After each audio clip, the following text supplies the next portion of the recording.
BJP के जो पूर्व एमएलए हैं वो लगातार राहुल गांधी को धमकी दे रहे हैं कि जैसे आपके दादी का हत्या किया गया था वैसे ही किया जाएगा। प्रधानमंत्री नरेंद्र मोदी और जयशाह के पापा अमित शाह की चुप्पी ये बता रही है कि ये सब करनी और कथनी सब लोग जानबूझ के करवा रहे हैं। अगर राहुल गांधी जी के बाल में भी मैडम खरोच आई ना तो भाजपाइयों की खैर नहीं। जब प्रधानमंत्री नरेंद्र मोदी जी विदेश में जाके पूरे भारत का अपमान करते हैं, कहाँ करते हैं? पता नहीं कौन सा पाप किया था कि भारत में पैदा हो गई। प्रधानमंत्री जी का बयान है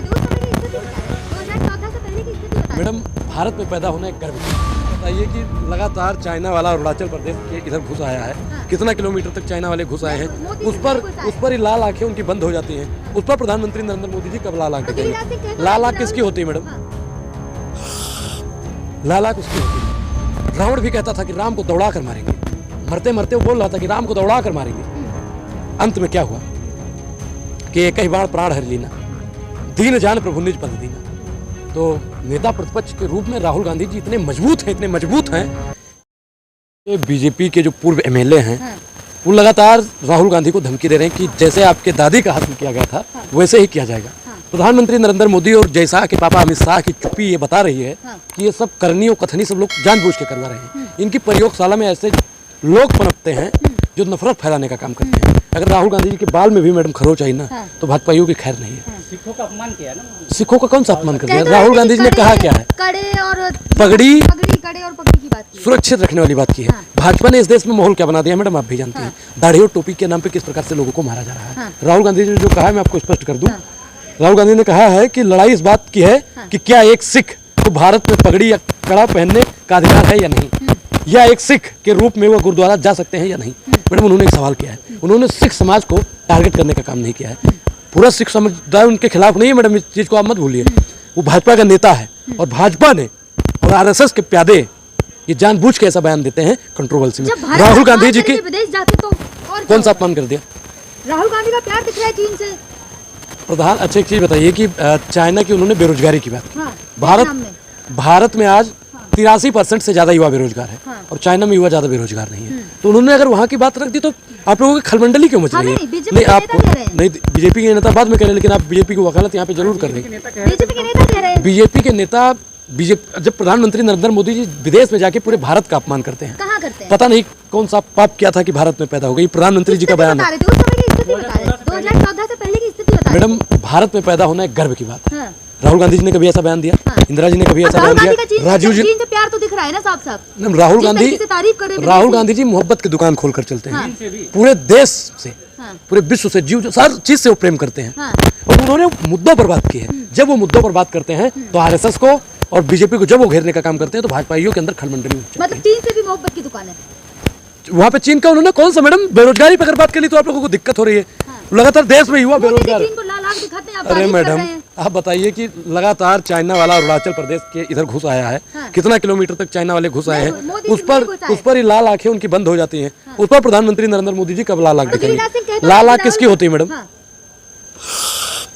लाल आंख उसकी होती है। तो गिरिराज सिंह कहते हैं राहुल गांधी पे देशद्रोह तो उन तमाम लोगों पर लगेगा जो 2 करोड़ रोजगार का वादा दिए थे। देशद्रोह उन पर भी लगेगा जो 15 लाख का वादा किए थे। देशद्रोह तो उन पर भी लगेगा जो कह रहे थे कि ऐसा कानून लाएंगे कि देश की बहन बेटियां गहना लाद के घूमेंगी। मैडम देशद्रोह कुछ लोग राहुल गांधी जी का पहले बंगला खाली करवा रहे थे।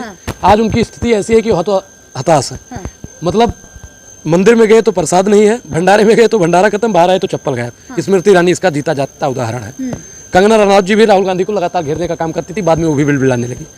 चिराग पासवान हमसे ज्यादा कलाई बांधता है, यहाँ तक कलावा बांध के रहता है, वो भी राहुल गांधी की लगातार तारीफ कर रहा है। आपने देखा होगा जेपी नड्डा और चिराग पासवान की एक तस्वीर वायरल हो रही थी जिसमें राहुल गांधी जी भाषण दे रहे थे और बड़े आराम से बड़े ध्यान से उसको जेपी नड्डा जी और चिराग पासवान जी सुन रहे थे। राहुल गांधी जी नेता प्रतिपक्ष बनने के बाद और पूरे देश में इतना उनकी लोकप्रियता हो गई कि प्रधानमंत्री नरेंद्र मोदी जी उस सिख से, मैं उस सिख एक ही सिख की बात कर रहा हूँ, तरविंदर करके जो नाम है उसका, जो बीजेपी का पूर्व एमएलए है, उससे धमकी दिलवाने का काम करते हैं। एक डरा हुआ राजा मैडम मरा हुआ लोकतंत्र ही नहीं बल्कि सौतेलेपन का व्यवहार भी करता है। ये आज इस बात से जाहिर हो गया है। प्रधानमंत्री जी को चाहिए था कि उस पर आए और पुष्टि करें कि इन्होंने जो कहा है वो गलत है। बोलना चाहिए कि नहीं बोलना चाहिए, लेकिन प्रधानमंत्री नरेंद्र मोदी जी बोलने को तैयार नहीं है। तो मैडम मन में इनके क्या है और चेहरे पर क्या है? विदेशी दौरा होता है तब तो कहा जाता है कि भारत का अपमान कर दिया। प्रधानमंत्री नरेंद्र मोदी का चुनाव के बाद में कितना दौरा हो चुका है? विदेशों में डंका बजता है। किस चीज का डंका? तो रावण का बजता था। रावण लाख बुरा था, लेकिन कभी उसने किसी से ही नहीं कहा कि राम को हम मरवा देंगे, जैसे हम दूसरे लोगों मतलब को राहुल गांधी राम है। रावण लाख बुरा था मैडम, हाँ। रावण में लाख बुराइयां थी, हाँ। लेकिन कभी भी उसने राम का अपमान नहीं किया। हाँ। रावण से लड़ने की हिम्मत मोदी रखता रखने आते हैं था। आपकी कि आज का जो रावण है हाँ, कौन है आज का रावण? मैडम, दुनिया जानती है आज का रावण कौन है। हाँ। उसने देश का बेड़ा गर्क कर रखा है, और जब जब हो धर्म पर हानि बाढ़े असुर महाअभिमानी, तब तब भगवान का जन्म हुआ है। हाँ। और भगवान के रूप में एक आदमी बैठा हुआ है कौन है? जिससे पूरी भारतीय जनता पार्टी के अंदर खलबली मची हुई है। रावण भी कहता था कि राम को दौड़ा कर मारेंगे, मरते मरते वो बोल रहा था कि राम को दौड़ा कर मारेंगे। अंत में क्या हुआ कि एक ही बाण प्राण हर लीना, दीन जान प्रभु निज पद दीना। तो नेता प्रतिपक्ष के रूप में राहुल गांधी जी इतने मजबूत हैं कि देश के जितने भी लोग हैं ना, जो गोदी मीडिया में काम करते हैं और प्रधानमंत्री नरेंद्र मोदी का चरण चुंबकम जवाब करते ना हैं। हो तो गोदी मीडिया में काम करते हैं, मोदी जी के चरण चंबुक बन गया, बस इसके अलावा और आप लोगों के पास कुछ नहीं। मैडम, मैं बात अपनी पूरी रख लूँ, उसके बाद में जितना दलाली आपको करना है करिए, हम आपको मना नहीं जवाब करेंगे। नहीं होते आप लोगों के किस चीज़ का जवाब दूं? मैं तमाम जवाब आपको दे रहा हूँ। तो दुनिया जानती है कौन जवाब दे रहा है और कौन बात को काट रहा है। पास। तो देखिए ना, साथ साथ ये भी तो कहा जा रहा है कि राहुल गांधी जिस तरीके से विदेश में गए हैं, आरएसएस पे हमला बोल रहे हैं। देखिए, आरएसएस पर हमला जरूरी है, क्योंकि आरएसएस प्रमुख मोहन भागवत ने क्या कहा कि जातीय जनगणना नहीं चाहिए। मैं आपको स्पष्ट कर दूं कि अगर प्रधानमंत्री नरेंद्र मोदी जी जातीय जनगणना नहीं करवाते हैं तो देश का अगला प्रधानमंत्री जातीय जनगणना करवाने के लिए तैयार है। और 2025 में ये जातीय जनगणना होकर मोदी ने मना पूरी किया है, तो बोल रहे कराएंगे। आरएसएस। अच्छा, एक चीज़ बताइए, उनको नाम जानती हैं? मंडी का एक सांसद है कंगना रनौत, जेपी नड्डा से मिलती है, उसके 5 मिनट आगे बाद में आके बयान देती है कि जातीय जनगणना नहीं होनी चाहिए। बीजेपी की जड़ मतलब आरएसएस, वो कहती है कि जातीय जनगणना नहीं होनी चाहिए। मैडम, कई बात होता है कि पापा नहीं बोलता है, बेटा से कहता है कि आप बोल दीजिए। तो कंगना तो ये भी कहती है कि मेरे आसपास कोई जाति है ही नहीं, सब समान है, और जो बटेंगे वो कटेंगे।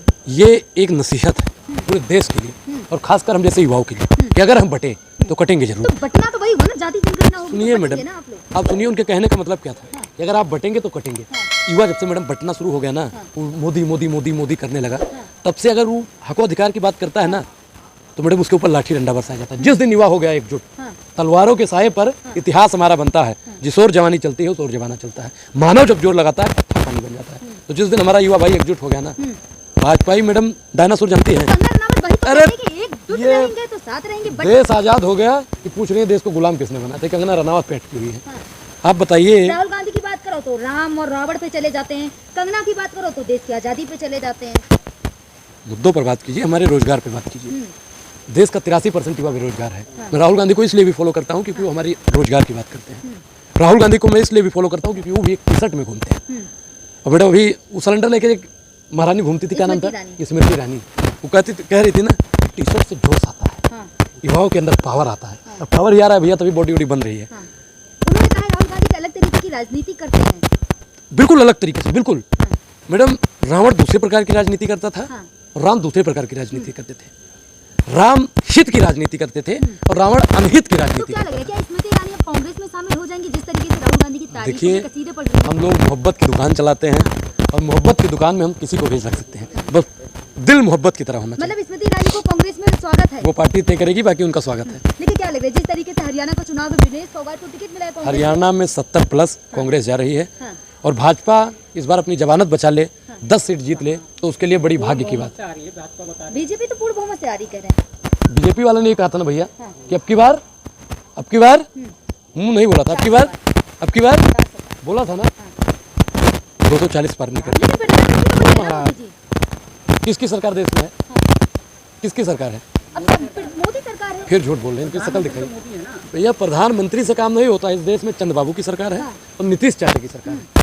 और हरियाणा और कश्मीर हारने के बाद देखना मैडम, बहुत जल्दी भाजपा की सरकार गिरने वाली है। जी हरियाणा में कह रहे हैं कि अगर मोदी जी मुझे कहे तो मैं विनेश फोगाट के खिलाफ भी प्रचार करने जाऊंगा हरियाणा। अरे मैडम, एक चीज बताएं, ब्रिजभूषण को अगर भेज देंगे 2-4 सीट जो बची है ना, वो भी नहीं जीत पाएंगे।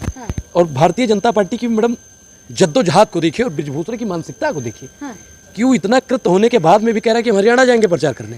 और प्रधानमंत्री नरेंद्र मोदी जी अगर उसको भेजते हैं तो मुझे लगता है कि उससे ज्यादा कोई बेशरम हो ही नहीं सकता है। वो तो ये बोल रहे हैं ना कि राहुल गांधी के जैसे कस का हाथ पकड़ी है विनेश फोगाट, बल्कि उन पे भी आरोप लगा सकती है।